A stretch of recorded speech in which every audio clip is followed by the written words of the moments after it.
Hello, Planet Earth, and thanks for listening to this week's episode of Master English with Tim, the podcast where Tim helps you master English in depth and detail.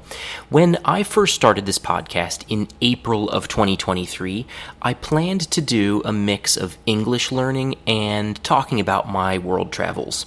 The accent was always going to be on English learning, but gradually the travel part of my podcast really moved into the background. That is mainly because I just haven't been traveling that much. However, in this episode, I am going to change the balance a bit and talk about a trip I made in April of this year to Singapore. So, why Singapore? Why not some other country? Well, a long time ago, 20 plus years ago, a close family member of mine lived in Singapore, and my mom and I and another of my siblings, we decided to go meet this other family member in Singapore. And we had a nice trip there. It was a long time ago, and it would be interesting, we thought, to see how Singapore had changed in the 23 or so years that had passed since we had last been there. It's always interesting to go back to places that you haven't been to in a long time, both for the memories and for the comparison. So that's why we decided on Singapore. So let me give you a few basic facts about the country. It's about 55 kilometers wide, and it's about 30 kilometers long north to south. And so that's about, in total, including all the smaller islands with it, it's about 750 square kilometers. So for comparison, New York City is about 783 square kilometers. So the entire country of Singapore is a little bit smaller than New York City. New York City proper, not New York City plus the surrounding areas. Singapore has a total population as of 2022, so the data are not super fresh, but that population is around 5.6 million people. So if you do the math, you will realize that Singapore, per square kilometer, has about 3 times fewer people than New York City. So it's about the same size, but it has a lot fewer people in it per square kilometer. So you don't have that really crowded anthill kind of feeling, this human anthill where there are just people everywhere and you have no space. That's not really the case in Singapore. It's also important to note that Singapore is very close to the equator. It's just north of it. Now, I knew before I went there that it was a tropical place, but I didn't really look at the map, and once I felt the heat, I decided to look at the map and realize that, it's really quite close to the equator, and you can really feel that in the heat. In fact, that was one of my first impressions.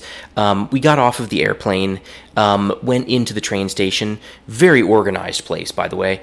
That was one of my first impressions. Get out of the airplane, go into the train station nearby, which is really part of the airport, and which has like a taxi station there. I mean, this is kind of modern stuff, obviously pretty basic, but honestly, the United States has fallen really behind in infrastructure. I think everybody knows that, compared to places like China or, even a lot of places in Europe. So we don't have very often, in most cities at least, this phenomenon of, train and airport connected in one place. But that is the case in Singapore. And, you get out of the airport, and as soon as the door opens, you are just hit with really hot, humid air. It was in the morning when we got there. It was maybe, 8 or 8:30 or 9 a.m. after a very long flight, on a very air-conditioned plane. You know how cold planes can get. And those doors open, and it was just like a wall of heat. It was, wow, really quite oppressive, especially in the beginning. I get used to heat pretty quickly. Not everybody does. But in any case, we got on the train, bought our tickets, of course, first, and got on the train, and it was about a 45-minute ride. It was a pretty long ride to get to the hotel. And one of the first things that I noticed was, besides the fact that the people seemed very helpful, there were people who were, kind of looking at us with a little bit of curiosity. There are foreigners there for sure. Foreigners are not an unusual sight by any means, but there was a little bit of curiosity that I felt towards us, and you could also see that in the trains there were small televisions, and they were advertising, what I remember most from the advertisements, it's not everything, but what I remember most was that they had these kind of unusual scenes showing people in public places like airports or train stations, and who realized that there was going to be a terrorist attack soon. And it looked kind of cartoonish and artificial, and they reacted in kind of exaggerated ways and informed the police in a very dutiful way. And it seemed to me that Singapore is not on the top of anyone's list for a terrorist attack, but I kind of wondered why this was the case. Singapore is a very organized place, as I've said. It's also kind of known for being under surveillance and for having very strict laws. If you break a law, you're going to be punished, and it might not be prison. More likely, you are going to be beaten, which sounds very brutal and primitive, but when you get beaten up, well, of course it sucks, but you also don't go to prison and spend time with other prisoners and learn about how to be a criminal. You just get beaten up, they hit you with a big stick, it's painful, you walk out, your butt hurts, and, well, that's kind of it.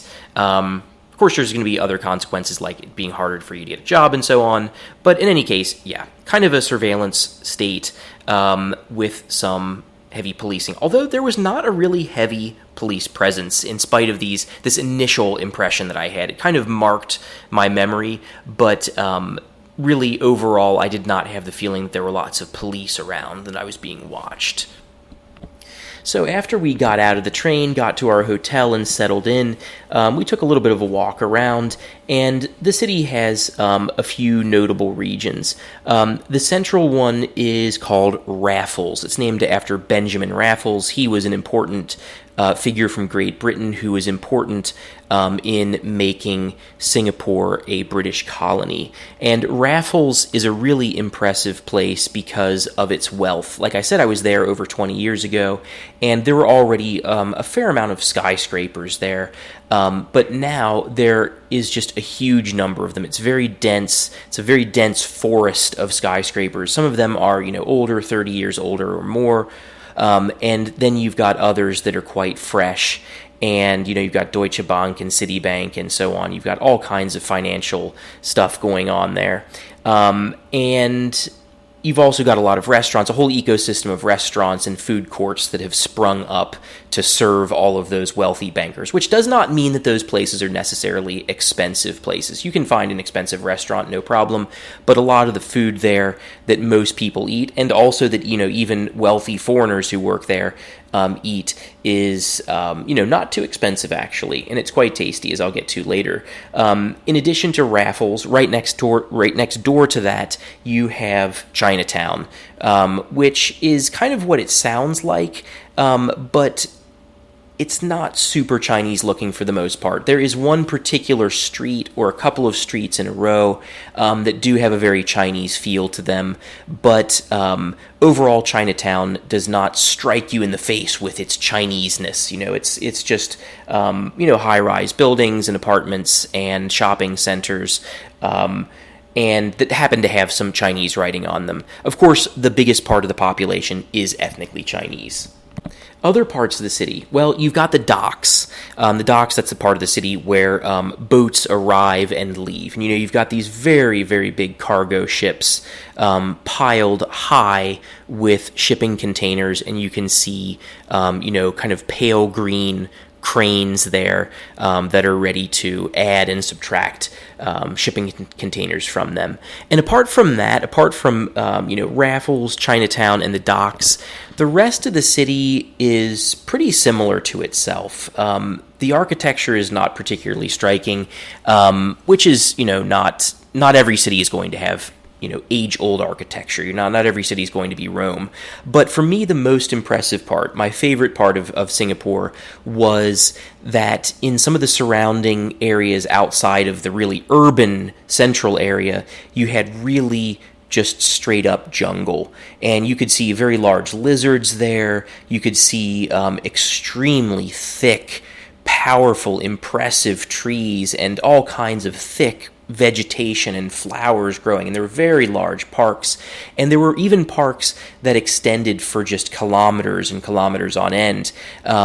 And the best part of the best part was that you had these kind of raised sidewalks that would go through the forest. So you would climb up some steps, these metal steps, and when you got to the top of the steps, there was an elevated walkway. Sometimes it was made of wood and was kind of curved. Other times it was metal, but it was always at treetop level, and that was absolutely fantastic. You would just walk around at canopy level in a jungle. Normally when you go to a park in Western countries, Western countries have forest, and so when you go to a park, you go to a forest. Well, that part of the world, its forest is its jungle. So when you go to a park, you're going to a jungle.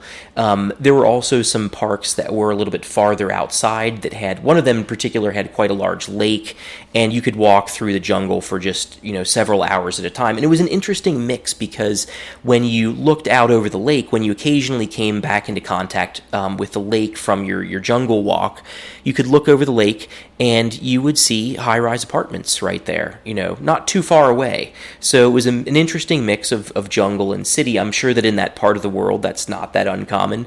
But for me, from kind of, ordinary, boring Ohio, frankly, seeing high-rise apartments and jungle mixed together was a real pleasure. Another thing that was interesting was that on the edge of the city, you had what was probably the poorer part of Singapore. And what was interesting was that it wasn't particularly poor. I didn't expect it to be, but you could see that the buildings were a little bit older. They weren't quite as nice. The apartments weren't as big, and so on and so forth.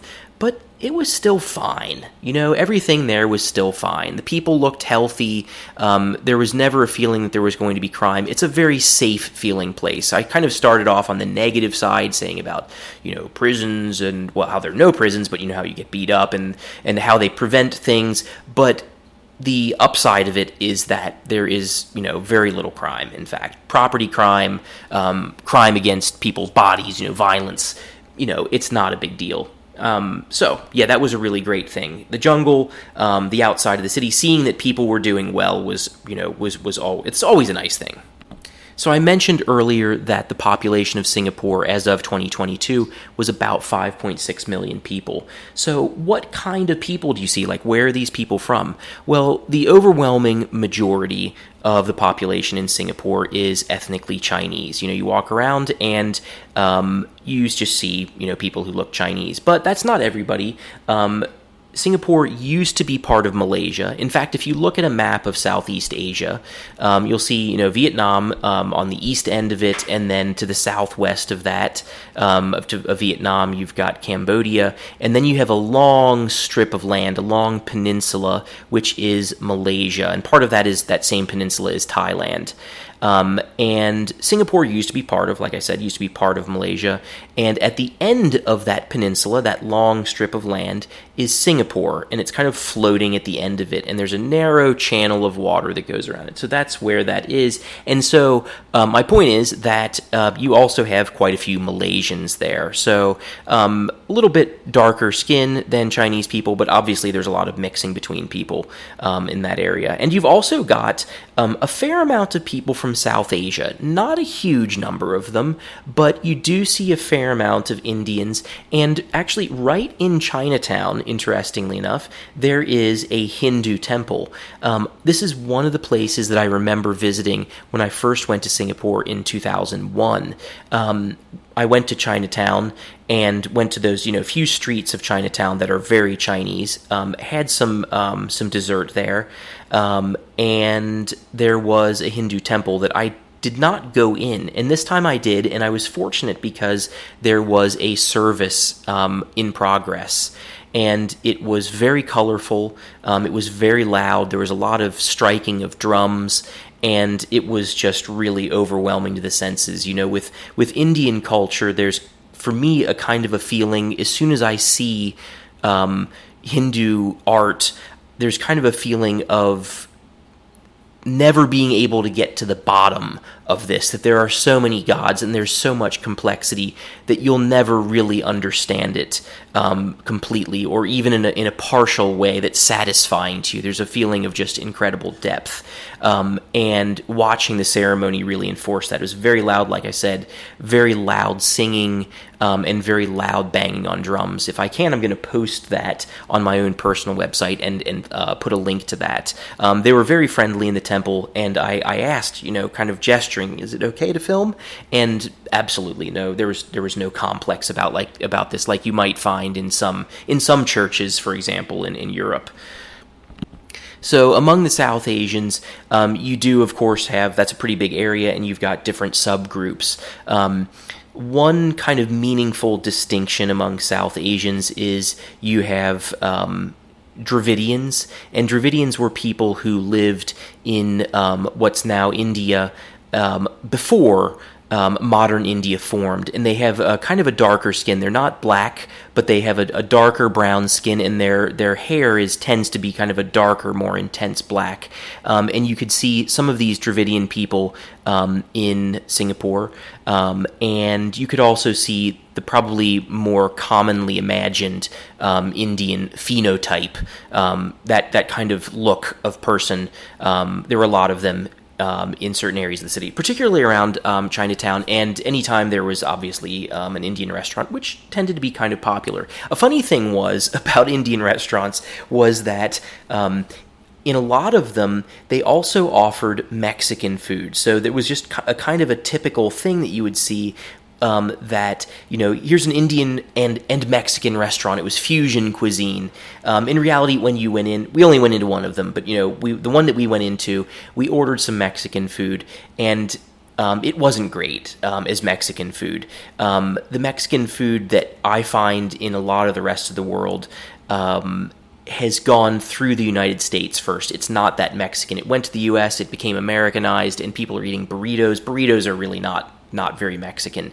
And it's good food in itself, but it's not really that Mexican. And I've seen this phenomenon in a fair amount of different parts of the world, where you have an ethnic restaurant and you want the people working in there to look a certain way, to make the restaurant visitors feel like they're being served by Indians or by Mexicans or whoever the group is that whose food is being served.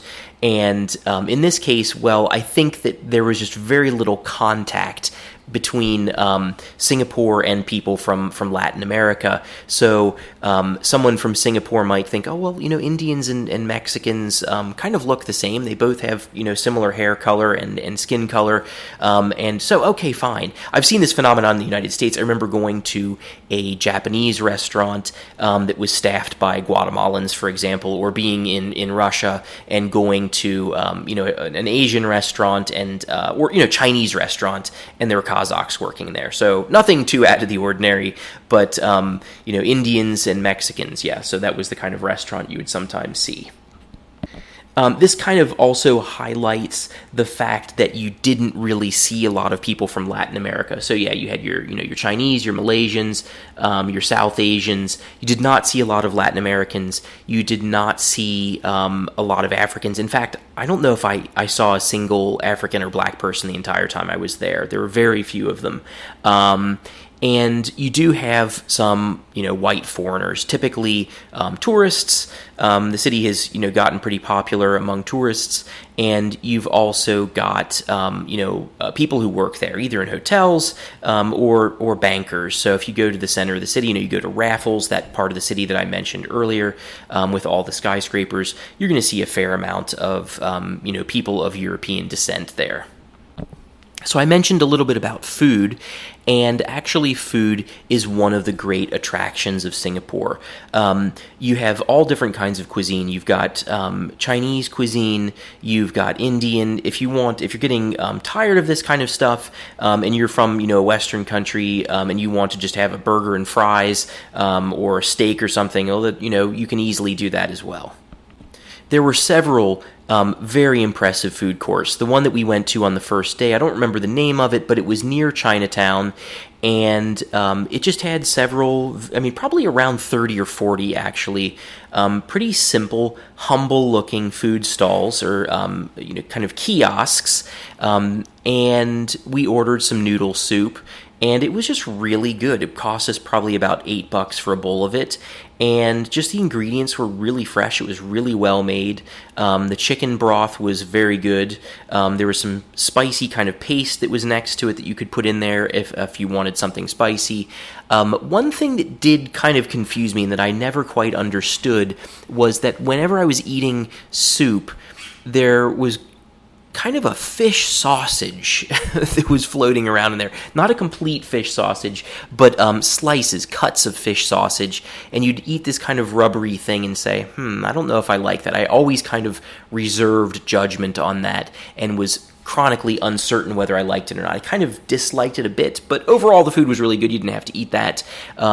If you wanted tropical fruits, oh my God, you're in paradise. You could get coconut milk or coconut water very easily. They'd serve just the entire coconut to you, and you kind of had two kinds of coconut. One was a smaller one with the brown furry stuff on the outside, and that was sweeter. And then you had a very big green one, which was about as big or even bigger than your head, and the water inside of it was saltier. And you could just drink this stuff, all day long. It was so hot, and it was so refreshing to drink those.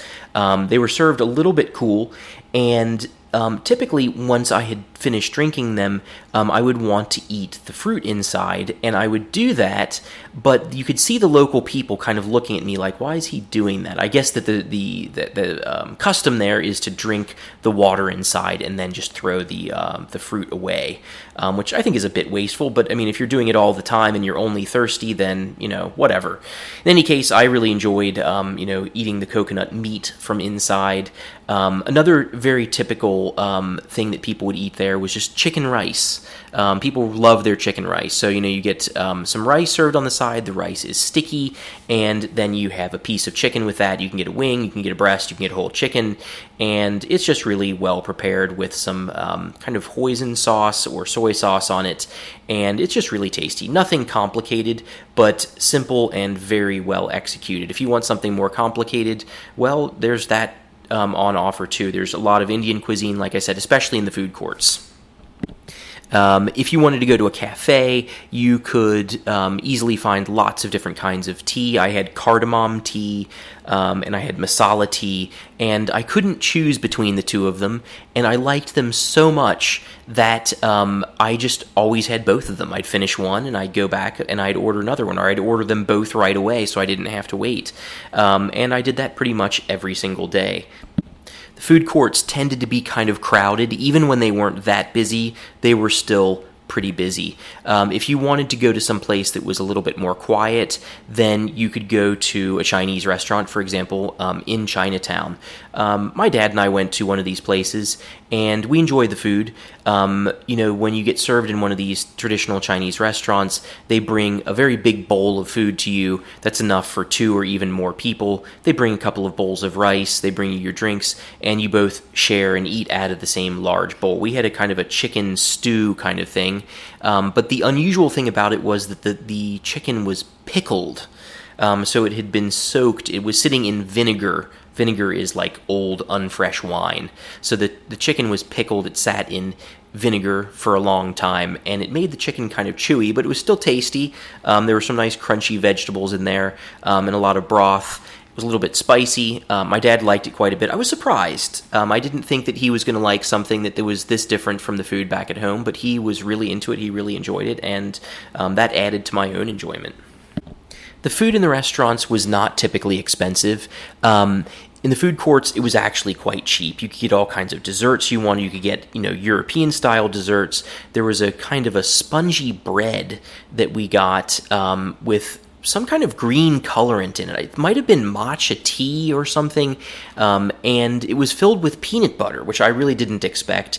But in that part of the world, peanut sauces and peanut butter are both kind of common ingredients, so we enjoyed that quite a bit, and had some coffee as well. So again, about prices, like if you went to a food court, it was not expensive.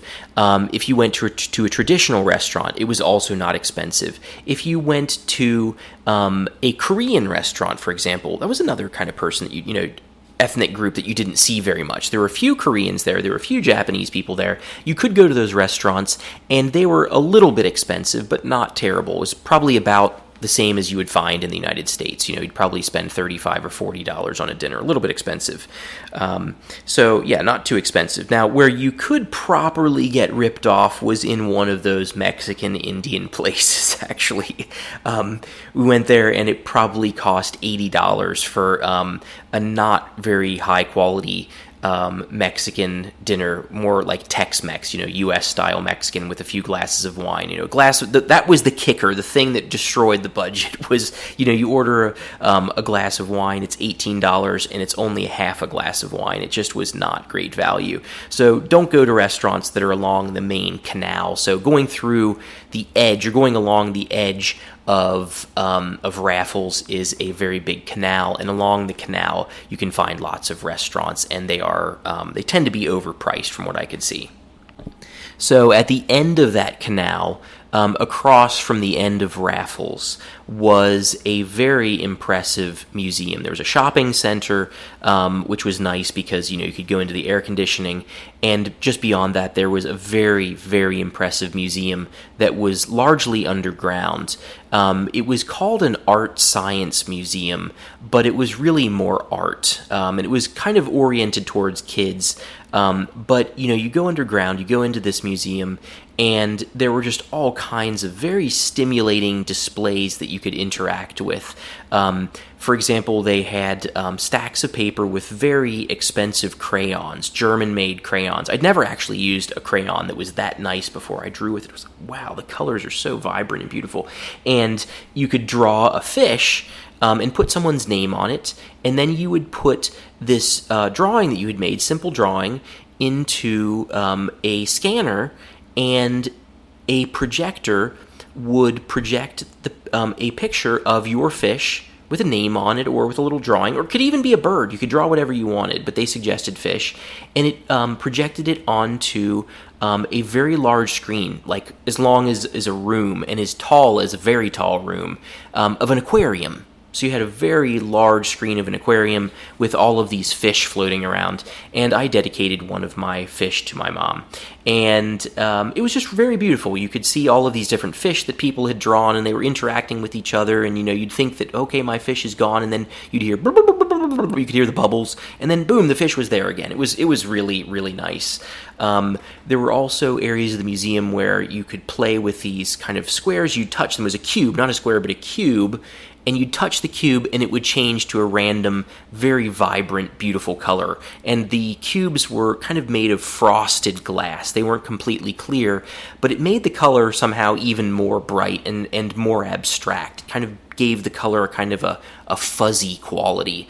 And so there were just colors constantly shifting, and that was on one side of the hall. On the other side of the hall, you had this visual aquarium. If you went down even a little bit further, you had kind of an aerial equivalent of the aquarium. It was an airarium, if you will, where you could draw a picture of an airplane or a bird, and you could see your bird or airplane fly over a large, kind of fantastical-looking city with a kind of a cylindrical, a stacked cylindrical temple in the middle of it, and with these large birds and airplanes flying alongside of each other. Some of them were your own, some of them were others, and you could also steer. You could borrow a phone that was connected to this wall, very large wall, and you could steer or control the movement of your bird or airplane that you had drawn.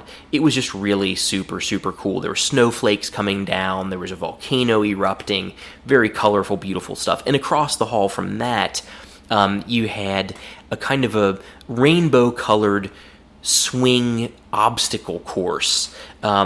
You had red swings, and then orange ones, and yellow ones, and green ones, and blue swings, and indigo swings, and violet-colored swings, and there were lights shining on them, and it was just one swing after another. You'd kind of walk up onto it, onto one of the swings and have to step onto the next one. You're only, a meter or less above the ground, and the ground was covered in carpet. So if you fell, it was no big deal. And you could easily grab onto one of the other chains or ropes holding the swing to the ceiling. And you could take any route you wanted to. You could walk in a big arc and start from the beginning and walk to the very end of the display. You could exit halfway through. You could walk against the direction that most of the people were going. It just felt very free. You had a lot of freedom there. It was very interesting. And then after that, you walked down a short section of hall, and you walked into a very intense and really wonderful light display. You had kind of strings hanging from the ceiling, and on each string there were lots of different lights. Sometimes they were all white, sometimes they were different colors, and they would change in waves and sometimes in pulses, and there were mirrors on the floor and on the ceiling, and it was just really impressive and beautiful. So one of the crazy things about that particular museum is that I realize now that I've been talking about it for quite a while, more than I said so far about the real city outside. That's how engrossing and interesting I found the museum to be on a sensory level. It just stimulated the senses so much that you went in and you really didn't want to leave. I would love to go back there some other time. There was another museum that we went to. It was the the Museum of Asian Cultures. Maybe I could be getting the name wrong. It doesn't matter that much. It was right on the edge of the same canal, but closer to the Chinatown area. And we were lucky because we had a guide who was very knowledgeable, and she gave us a tour and explained what we were looking at. So what we were looking at was a shipwreck from around the year 950 or so. So there was a ship traveling from China to Arabia, and it had lots of expensive goods on board, especially pottery or ceramics. And the thing crashed, and I suppose the people on board all died, but the boat sat on the bottom of the ocean for a long time, and it was rediscovered in 1998, and they pulled out all of these ceramics. Most of it was unbroken, and they arranged it in kind of a wave pattern, or kind of like one of the legs of an octopus, with the suction cups, the sticky parts that hold on, turned upside down, all of these bowls that looked like, arranged to look like the leg of an octopus, or the suction cups on the leg of an octopus. Very beautiful stuff, very impressive display. On the second floor, there was a lot of stuff about Malaysia, and honestly, for me, this part of the world is so far outside of the places that I usually think of that it's hard for me to appreciate the depth that's there. I understand that there's depth, I appreciate it, but I also don't quite understand it. I can't remember it. There are too many details. I need the basic picture first for something like that. So if I went back to Singapore, or if I just lived there, I would try to go to that museum repeatedly. I would buy a membership and try to slowly digest what was there, because there was so much information about places that were so different that I couldn't quite handle it all and integrate it into my mind. We also went to more tourist-like destinations. One of them was Universal Studios, which honestly was kind of underwhelming. It was not really impressive. We have a lot of really great amusement parks in the United States, and one of them is really not far from my home. It has a lot of roller coasters, very big ones, very impressive ones. Not the biggest in the world, or maybe even in the country, but still pretty darn good. And so Universal Studios there was kind of underwhelming. Next door to it was a water park that we went to, and initially it made a pretty strong impression. It was pretty cool. It had a lazy river. A lazy river is a kind of circular canal that flows very slowly. So if you want to be in the water, but you don't want to just stand there, and you also don't want to get on a water ride that's at high speed. In other words, you just want to sit in the water that's flowing, and relax on a raft or an inner tube and float in the water. You get on the lazy river. The lazy river was very nice. It had at the beginning a kind of a cave that you went through with some very bright lights that changed color, and then you went around the whole thing, which was probably about 2 kilometers actually. It took around 30 minutes or more to go around it, just sitting on the rafts. Part of the way through there was an aquarium with some sharks and manta rays. That was impressive. It was really nice. And at the beginning of the lazy river, you also had some slides. There was a wave pool, and there were some slides, and there were some rides as well. The first ride that we went on was absolutely amazing. It was awesome. So you'd wait in line, and then there was a little narrow pool, and coming out of the narrow pool was kind of a line of rafts or small boats, very small boats, big enough for 2 people. And the boats were carried by a belt that was pulling them uphill. And you go uphill, carried by this belt, and at a certain point, you got to the top of the hill, and then gravity would carry you down. It was quite hot outside, and you could feel the heat coming through the tunnel or the pipe that you were in. It was kind of uncomfortable. It was so hot. But then you started to get moving, and the cool air, the air moving past you because of the wind, you were going quite fast, cooled you down. And the cool part was this. So 3 different times the same thing happened. You'd go down, come around a turn, go down an extremely steep hill on your raft to the point that you thought you were going to fall forward, and you just didn't happen. You get to the bottom of the hill, and the hill is U-shaped. You get to the bottom, and immediately you start going up. But you'd expect that coming up the hill, you would lose your speed.